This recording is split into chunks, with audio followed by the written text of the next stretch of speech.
आजको वैज्ञानिक युगमा पनि वैज्ञानिकहरू जुन रहस्य पत्ता लगाउन सकेको छैन, धेरै रहस्यहरूको केन्द्र कैलाश, जहाँ चढ्न त के मान्छे सोच्न पनि डराउने गर्दछ। के त्यो त्यति कठिन छ? होइन, त्यो त्यस्तो कठिन छैन। विश्वको सर्वोच्च शिखर सगरमाथाभन्दा निकै कम, 6638, लगभग 2200 कम। तर त्यहाँको ब्रह्माण्डीय शक्ति, चुम्बकीय शक्ति, कहिले खोजेर नसकिने खोज, रहस्यको भण्डार कैलाश। सुरुमा रसियाका डाक्टर अन्ड्रेस मुल्दाभेस आफ्नो टोलीसँग तिब्बत पुग्छन्। संसारको सबैभन्दा रहस्यमय पहाड कैलाश पर्वतको खोजीमा आएका थिए। धेरै हप्ताको अभियानपछि जब उनीहरू रसिया फर्किए, तब उनीहरूले केही त्यस्ता दावीहरू गरे जसले पुरा संसारलाई हल्लाइदिए। मुल्दाभेसले भने केही वर्ष पहिले 4 साइबेरियन आरोहीहरूले कैलाश चढ्ने कोसिस गरेका थिए र 1.5 वर्षभित्रै ती 4जना वृद्ध भएर मरे। तपाईलाई पत्यार लाग्छ यो कुरा सुन्दाखेरि? यिनकै एक टोली सदस्य सर्गी सेलिभेस्टोभले भने कैलाश पर्वत एउटा टाइम मेसिन हो। यो दावी पछि धेरै मानिसहरूले दोहोऱ्याए पनि कैलाश पर्वतको छेउमा नङ र कपाल धेरै छिटो बढ्छ।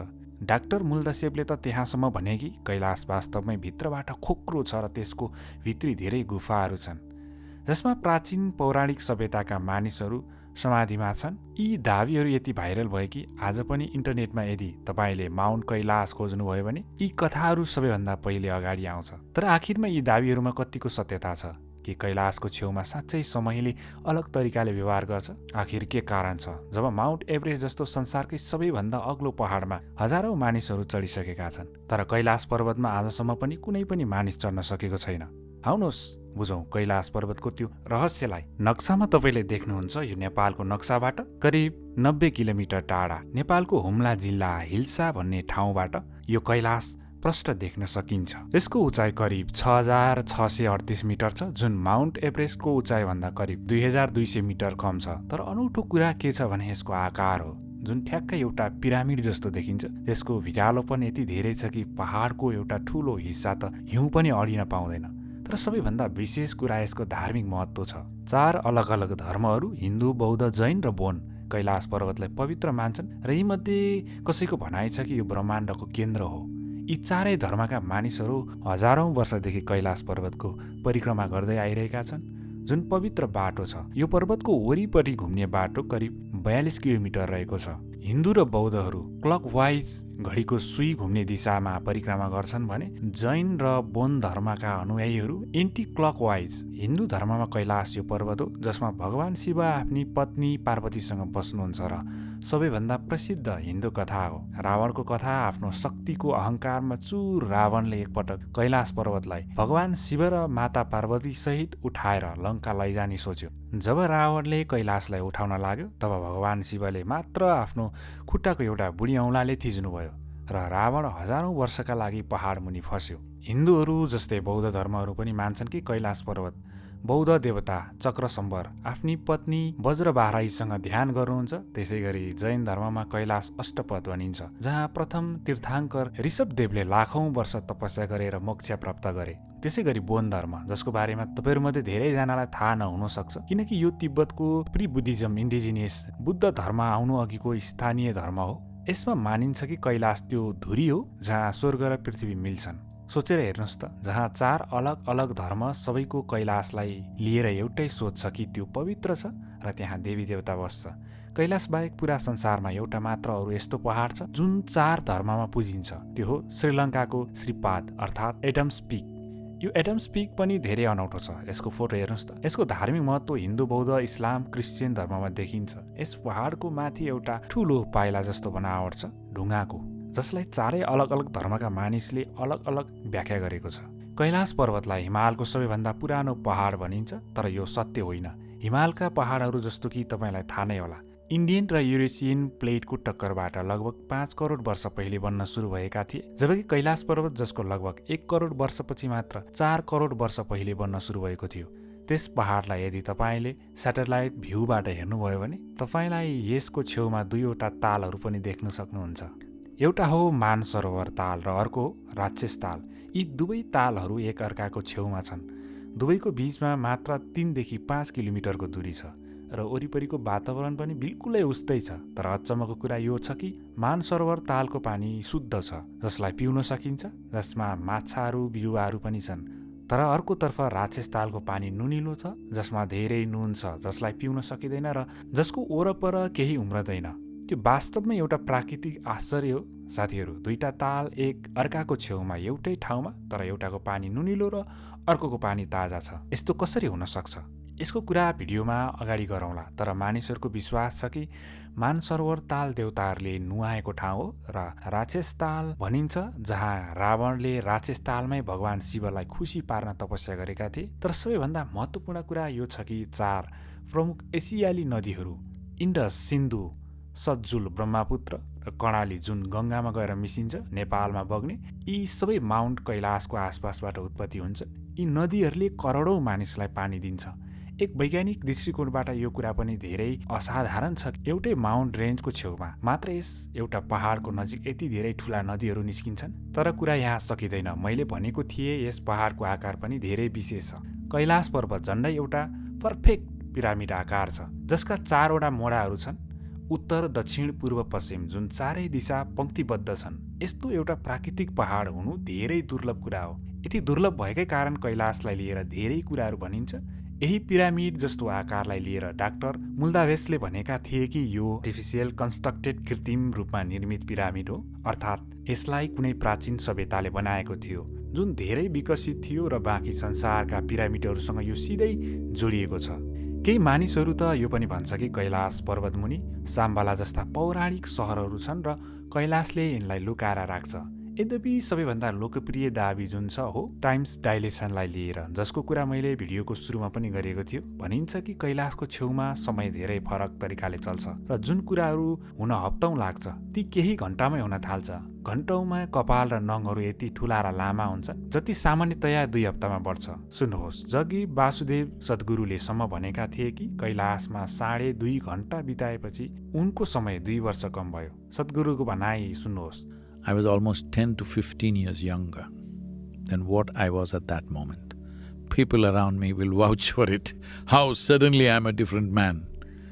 ती दिनहरूमा म कैलाशमा थिएँ। मैले यो पहाडमा जे त्यसको एउटा त्यान्द्रो लिए त्यसलाई पत्याउनुहुन्छ। 2.5 घन्टामा म झन्डै 2 वर्षको जवान भएँ। जब तपाईँ कसैबाट यी दाबीहरूको पछाडि वैज्ञानिक व्याख्या मान्नुहुन्छ, तब ती मानिसहरूले कारण दिन्छ कि त्यसमा कस्मिक इनर्जी छ। कैलाश ब्रह्माण्डीय ऊर्जाको केन्द्र हो, जहाँ समय र अन्तरिक्षका नियमहरू लागू हुँदैन।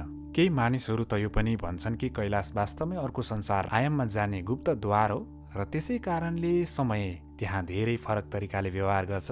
इन्टरनेटमा आजकालको दिनमा यस्ता दाबीहरू धेरै मात्रामा फैलिन्छन्। तर केही मानिसहरू प्रमाणको रूपमा यो पनि भन्छन् कि हेर, कैलाशको स्थिति पृथ्वीको नक्साको गणितीय रूपमा पर्फेक्ट छ। दाबी गरिन्छ कि कैलाश पर्वत उत्तरी ध्रुवबाट ठ्याक्कै 6666 किलोमिटर टाढा छ। बेलायतको स्टोनहेन्जबाट पनि यो ठ्याक्कै 6666 किलोमिटर टाढा छ र दक्षिणी ध्रुवबाट ठ्याक्कै त्यसको दोब्बर 13362 किलोमिटर टाढा छ।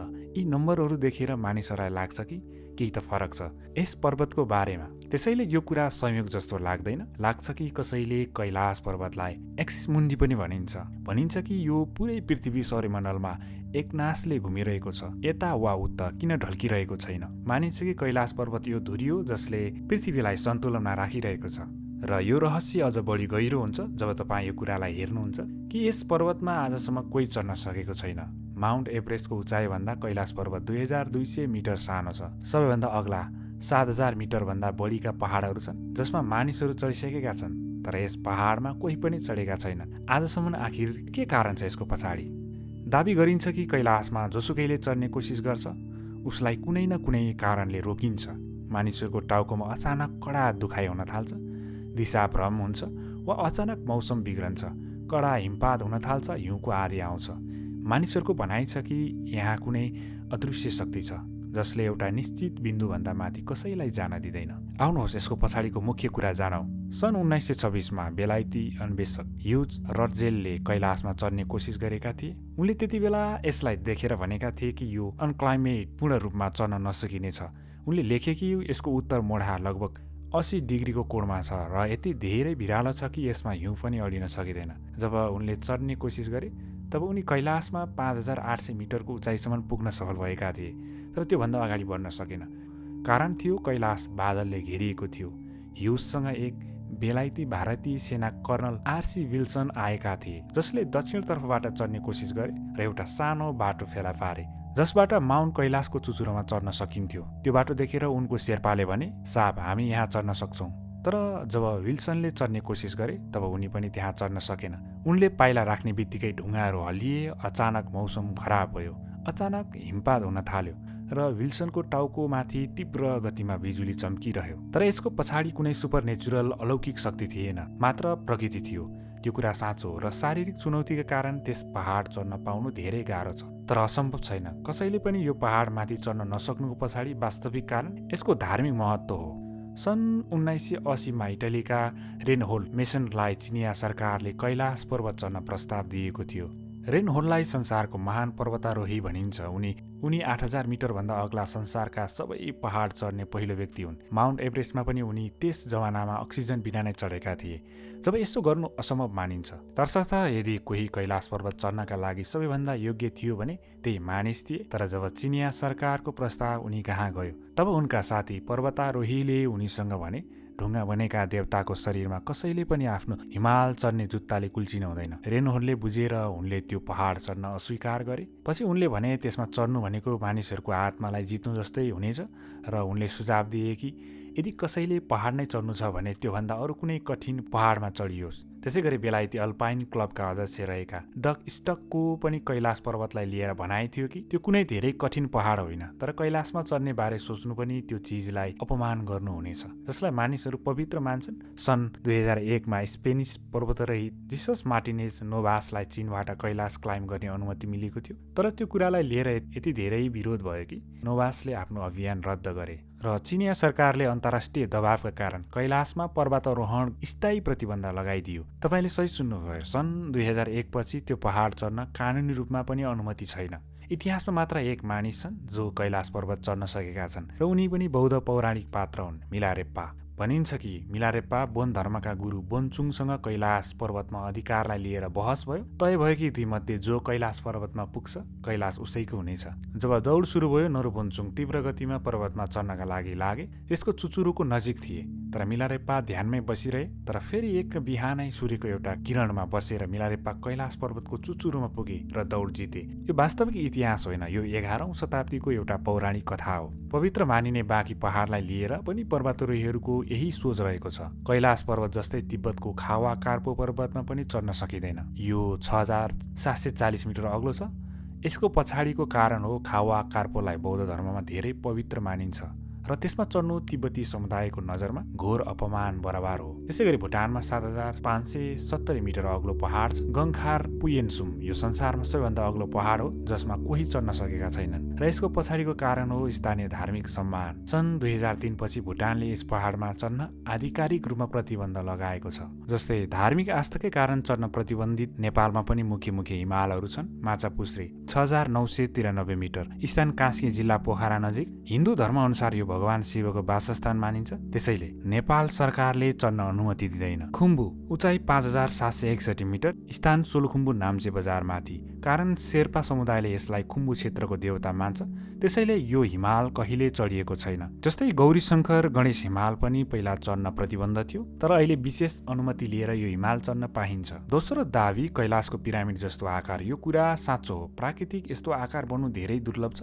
यसको मतलब यो होइन कि एलियन्सले यसलाई आकार बनाएका हुन्। माउन्ट कैलाशको पिरामिड आकार काटनरी पिरामिडको आइस इज हिमयुगको समयमा बन्न सुरु भएको थियो, जुन लगभग 24 लाख वर्ष पहिले सुरु भएको थियो। यी हिमयुगमा ग्लेसियरको हिउँले उपत्यकाहरू निर्माण गरेर पहाडका चट्टानहरू काटेर यिनलाई चिल्लो बनाइदिए। त्यसै कारण हामीलाई एउटा धारिलो चुचुरो देख्न सक्छौँ। यो पूर्ण रूपमा एउटा प्राकृतिक प्रक्रिया हो र संसारमा अरू पनि यस्ता पहाड छन् जहाँ यस्तो भएको छ। म्याटरहनको पहाड, यो पनि कैलाश जस्तै एउटा पिरामिडको आकार छ र धेरै मानिसहरू स्विजरल्यान्ड घुम्न जाँदा यसलाई हेर्ने गर्छन्। त्यसै गरी कैलाश पर्वतको छेउमा एउटा ताजा पानीको ताल हुनु र एउटा नुनिलो पानीको ताल हुनु पनि कुनै अलौकिक कुरा होइन। यसको पछाडिको कारण पनि पूर्ण रूपमा वैज्ञानिक छ। एक त संसारमा अरू पनि यस्ता तालहरू छन् जसमा दुईवटा फरक ताल हुनु। एउटै तालमा दुई प्रकारका पानी छन्, जस्तो कि काजाखस्तानको बाल्खास ताल, जसको पश्चिमी